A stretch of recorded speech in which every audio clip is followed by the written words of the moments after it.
இயேசு பேதுருவை நோக்கி, பேதுருவே, நீ சற்று அப்புறம் போய் வலையை போடு என்று சொல்லுகிறார். உடனே பேதுரு கீழ்ப்படிந்து அதன்படி சற்று அப்புறம் போய் வலையை போடுகிறதான நிலைமை.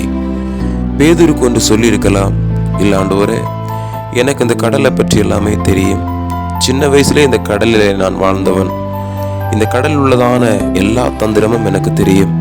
எந்த மீன் எந்த இடத்துல கிடைக்கும், எந்த மீனை எப்படி பிடிக்கணுங்கிறதான எல்லா திறமையும் எனக்கு தெரியும் என்று சொல்லியிருக்கலாம்.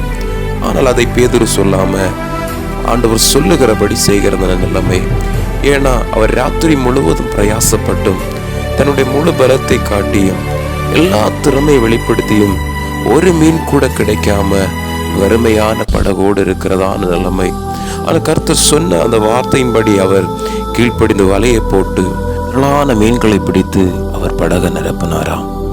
ஆம் தேவனுடைய பிள்ளையே, உங்களுடைய வாழ்க்கையிலும் நீங்கள் பிரயாசப்பட்டு உங்கள் முழு பலத்தை காட்டியும் உங்கள் எல்லா திறமை வெளிப்படுத்தியும் ஒரு வறுமையான ஒரு படகு இருந்தது போல உங்கள் குடும்பத்தின் வாழ்க்கை இருக்கிறதான நிலைமை.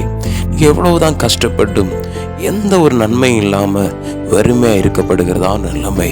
அதில் கர்த்தர் சொல்லுகிறார், நீ என்னுடைய வார்த்தையின்படி நீ கீழ்ப்படிந்தால், நான் சொல்லுகிறபடி நீ செய்தால், நான் உன்னுடைய வறுமையான இந்த வாழ்க்கையை நன்மைகளால் நிரப்பி செழிப்பை உனக்கு கொடுத்து தேசத்தின் மத்தியில் நான் உன்னை உயர்த்தி வைப்பேன் என்று சொல்லி கர்த்தர் சொல்கிறார்.